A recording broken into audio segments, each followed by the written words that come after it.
শ্রীল কৃষ্ণদাস কবিরাজ বিরচিত শ্রী শ্রী চৈতন্য চরিতামৃত গ্রন্থ এবং শ্রী রাধা গোবিন্দনাথ সম্পাদিত গ্রন্থের আদিলীলার ষষ্ঠ পরিচ্ছেদের ৬২তম পয়ার থেকে পাঠ করব। আমরা আগের দিন ছিল ৪৯ পর্ব, আজকে ৫০তম পর্ব। এই পর্বে আমরা দেখব, আগের পর্ব দেখেছি যে শ্রীকৃষ্ণের সংস্পর্শে যারাই এসেছে তারা নিজেকে অন্যান্য ভাব, মূল ভাব ছাড়াও নিজেকে দাসী ভাব বা দাসভাব তারা রেখেছিল। যেমন শ্রীমতী রাধিকাও তার মধ্যে দাসী ভাব ছিল। সেই জন্য বলা হয়েছে, আগের পর্বে আমরা পড়েছি, দেহ যার দাসী হইয়া সেবেন চরণ, যার প্রেম গুণে কৃষ্ণ বদ্ধ অনুক্ষণ। আজকে আমাদের এই ৫০তম পর্বে এর পরের শ্লোক ৬২তম পয়ার থেকে আমরা পাঠ করব। ওম গুরবে গৌরচন্দ্রায় রাধিকায় তদালয়ে কৃষ্ণায় কৃষ্ণ ভক্তায় তদ্ভক্তায় নমো নমঃ। উজ্জ্বল বরণ গৌরবর দেহং বিলসতি নিরবধি ভাব বিদেহং, ত্রিভুবন পাবন কৃপয়ালেশং, প্রণমামি শচীসুতং গৌরবরং। দ্বারকাতে রুক্মিণাদি যতেক মহিষী, তাহারাও আপনাকে মানে কৃষ্ণ দাসী। বলছেন, ব্রজ গোপীদিগের দাসী অভিমানের কথা বলে এখন দ্বারকা মহিষীদের দাসী অভিমানের কথা বলছেন। শ্রীকৃষ্ণ মহিষী বলে তারা শ্রীকৃষ্ণের লঘু পরিকর পর্যায়ে ভুক্তা। রুক্মিণাদি অর্থাৎ রুক্মিণী আদি যাদের যেসব পত্নী ছিলেন তাদের সকলের কথাই বলছে, তারা সকলেই নিজেদেরকে দাসী অভিমান করতেন। এই পয়ারের প্রমাণরূপে শ্রীমদ্ ভাগবতের একটি শ্লোক উদ্ধৃত করছেন গ্রন্থকার। ভাগবতের দশম স্কন্ধে ৮৩তম অধ্যায়ের ৮ নম্বর শ্লোক। চৈদ্যায় মার্পয়িতুমুদ্যত কর্মকেষু, রাজস্ব জেয়ভট শেখরিতাঙ্গ্রি রেণুঃ, নিন্নে মৃগেন্দ্র ইব ভগমজা বিযুথাৎ, তচ্ছি নিকেত চরণস্তু মমার্চনায়। এই শ্লোকের অনুবাদ হচ্ছে, শিশুপালের হাতে আমাকে, অর্থাৎ রুক্মিণী বলছেন, আমাকে সমর্পণ করার নিমিত্ত জরাসন্ধ প্রভৃতি রাজগণ ধনুর্বাণ ধারণ করলে, যার পদরেণু সেই অজেয় বীরগণের মুকুটতল্য হয়েছিল। অর্থাৎ যিনি, শ্রীকৃষ্ণের কথা বলা হচ্ছে, সেই অজেয় বীরগণ জরাসন্ধ সহ সকল বীরগণের মস্তকে তার নিজের পা যেন স্থাপন করেছিলেন, এবং সেই সব যারা বীর তাদেরকে ছাগ ও মেষগণের সঙ্গে তুলনা করছে এই শ্লোকে। ছাগ ও মেষগণের মধ্যে থেকে সিংহ যেমন নিজের ভাগ অর্থাৎ হরণ করে নিয়ে যায়, সেই রকম সেই রাজগণের মধ্য থেকে রুক্মিণীকে হরণ করে দ্বারকায় নিয়ে এসেছিলেন শ্রীকৃষ্ণ। সেই শ্রীকৃষ্ণের শ্রীনিকেতন চরণ সেবা আমার চিরদিনের জন্য থাকুক। রুক্মিণী বলছেন এই দাসভাবে যে সেই শ্রীকৃষ্ণের চরণ সেবা আমাদের জন্য চিরদিনের জন্য থাকুক।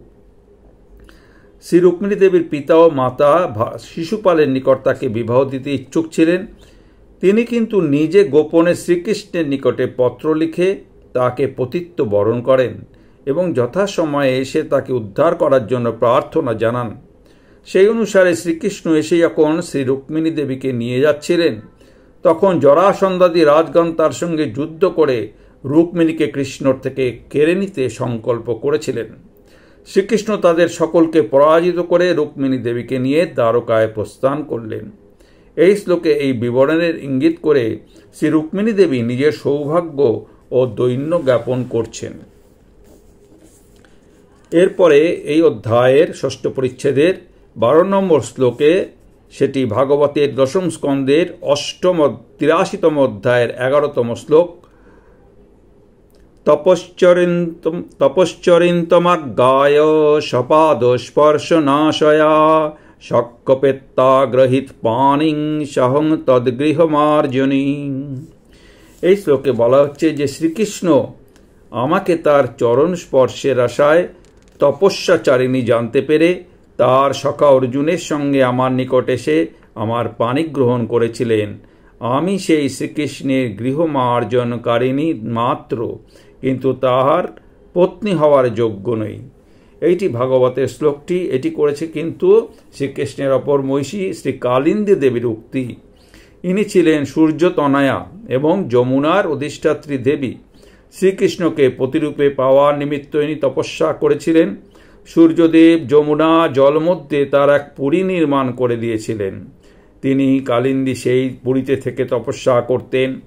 একদিন অর্জুন ও শ্রীকৃষ্ণ মৃগয়ায় বের হয়ে যে স্থানে কালিন্দী দেবী অবস্থান করছিলেন তার নিকটবর্তী স্থানে যমুনা তীরে উপস্থিত হলে শ্রীকৃষ্ণ কালিন্দীকে দেখে সখা অর্জুনকে তার নিকট তার বৃত্তান্ত জানবার নিমিত্ত পাঠালেন। অর্জুন কালিন্দীর মুখে সমস্ত শুনে এসে শ্রীকৃষ্ণকে তা জানালেন। স্বয়ং কৃষ্ণ তখন অর্জুনের সঙ্গে গিয়ে কালিন্দীকে প্রথমত হস্তিনাপুরে নিয়ে আসেন, পরে দ্বারকায় এনে তাকে যথাবিধি বিবাহ করেন।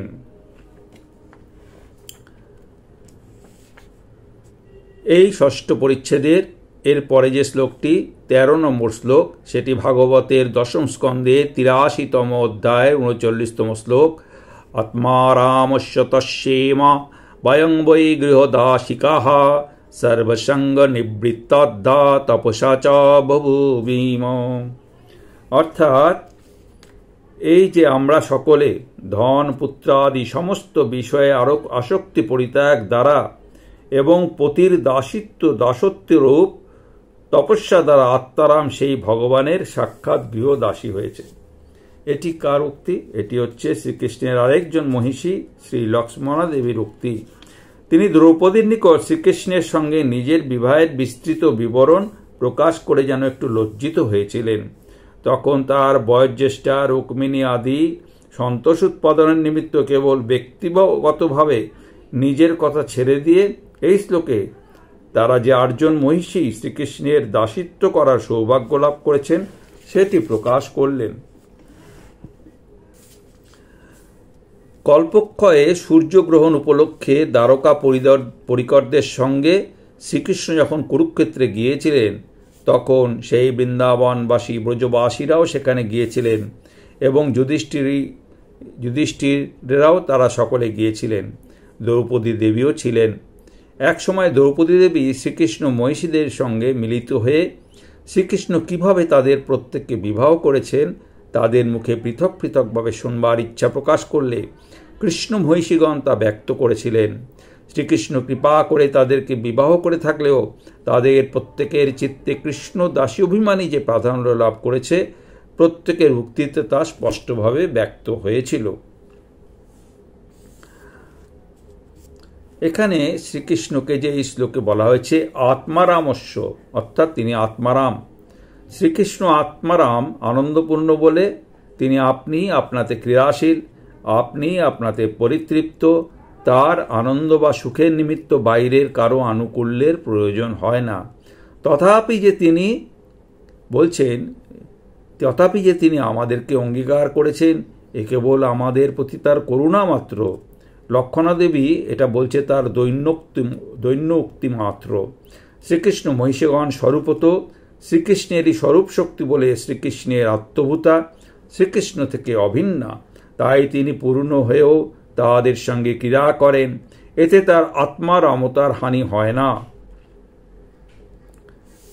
তারা এই শ্লোকে তারা বলছেন আমরা তার গৃহদাসিকা শব্দ বলা হয়েছে, অর্থাৎ তার গৃহের আমরা সম্মার্জনাকারিণী নিজ দাসী মাত্র। এরপরে 63তম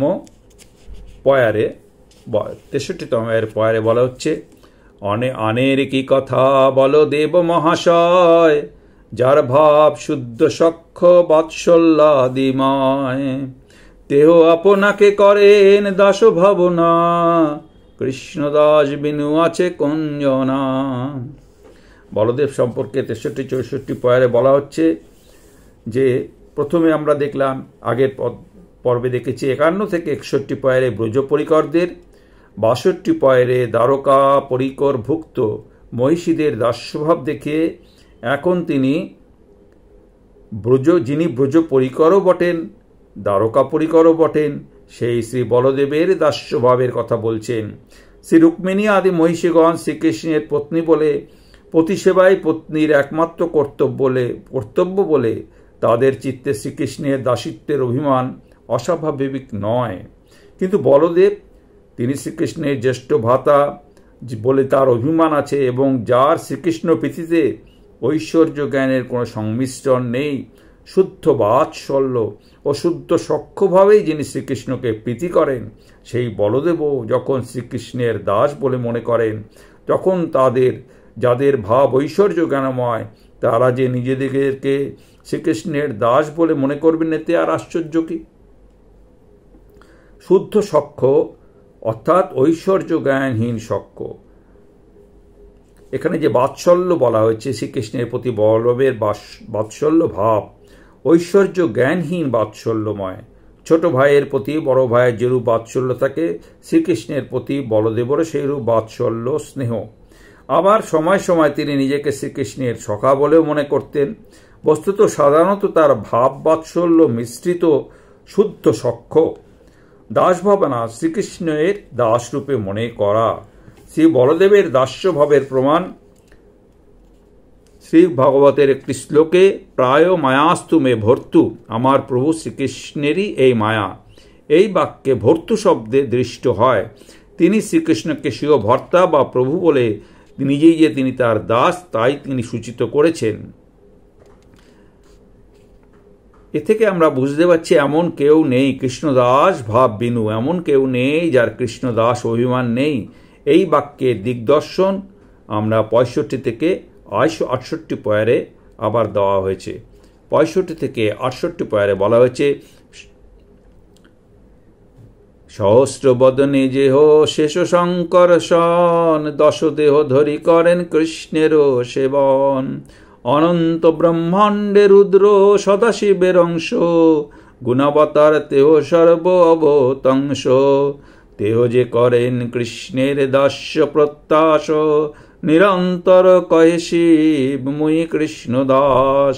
কৃষ্ণ প্রেমে উন্মত্ত বিহবল দিগম্বর, কৃষ্ণ গুণ লীলা গায় নাচে নিরন্তর।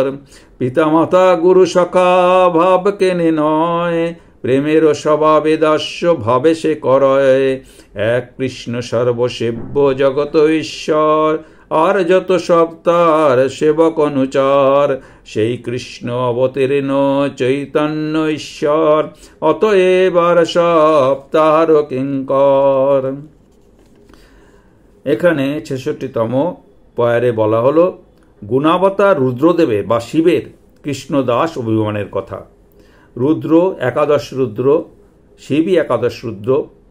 আর সদাশিব যে বলা হয়েছে, এখানে আমরা এই পয়ারে সদাশিবের কথা বলা হয়েছে। অনন্ত ব্রহ্মাণ্ডের রুদ্র সদাশিবের অংশ। সদাশিব হচ্ছে শ্রীকৃষ্ণের বিলাস মূর্তি, পরব্রহ্মের অন্তর্গত শিবলোকে এনার নিত্য স্থিতি। ইনি নির্গুণ। অনন্ত ব্রহ্মাণ্ডে অনন্ত রুদ্র আছেন, এরা প্রত্যেকেই সদাশিবের অংশ, প্রত্যেকেই সগুণ। সদাশিবের যে অংশ তমগুণকে অঙ্গীকার করে গুণাবতার রূপে জগতে অবতীর্ণ হন, তাকে রুদ্র বা শিব বলে। রুদ্র বা শিব জগতের সংহার কর্তা। 67তম 68তম পয়ারে বলা হচ্ছে, শিব যে শ্রীকৃষ্ণ দাস্য কামনা করেন, শ্রীকৃষ্ণের ভজনা কামনা করেন, শ্রীমদ্ ভাগবতের শ্লোক থেকে তা জানা যায়। ভজে ভজেন্নারায়ণ পাদ পঙ্কজং ভগস্য কৃষ্ণস্য পরম্পরায়ণম। শঙ্কর্ষণ স্তবে শ্রী শিব বলেছেন, হে ভজনীয়, আমি তোমার ভজন করি, তোমার পদপদ্ম সমস্তের আশ্রয়, তুমি সর্ববিধ ঐশ্বর্যেরও আশ্রয়। শিব যে দিগম্বর হয়েছে বা উলঙ্গ হয়েছেন, তিনি কৃষ্ণপ্রেমে বিহ্বল হয়ে নৃত্য করতে করতে উলঙ্গ হয়ে পড়েন। 69তম পয়ারে বলা হচ্ছে, ভক্তের চিত্তে শ্রীকৃষ্ণের পিতা অভিমান, যেমন শ্রী নন্দ মহারাজ। মাতা অভিমান যেমন শ্রী যশোদা, গুরু অভিমান যেমন উপানন্দাদিতে, সখা অভিমান যেমন শ্রী সুবলাদিতে। যে কোনো অভিমানজনিত ভাবই থাকুক না কেন, শ্রীকৃষ্ণ প্রেমের স্বভাবই এই যে শ্রীকৃষ্ণের দাস্য, সর্বপ্রকারে শ্রীকৃষ্ণকে সুখী করার ইচ্ছা চিত্তে জাগবেই। এইখানে এই 69তম পয়েন্টটা আমরা পড়েছি, সেটি হচ্ছে পিতা মাতা গুরু সখা ভাব কেনে নয়, প্রেমের স্বভাবে দাস্য ভাবে সে করয়। 70তম পয়ারে বলা হয়েছে, এক কৃষ্ণ সর্বসেব্য জগত ঈশ্বর, আর যত সব তার সেবক অনুচর। সকলের চিত্তে কৃষ্ণ দাস ভাব জন্মে, তার হেতু বলছেন। কৃষ্ণই জগতের ঈশ্বর, সর্বেশ্বর, তিনি একমাত্র সেব্য, আর সকলেই তার সেবক।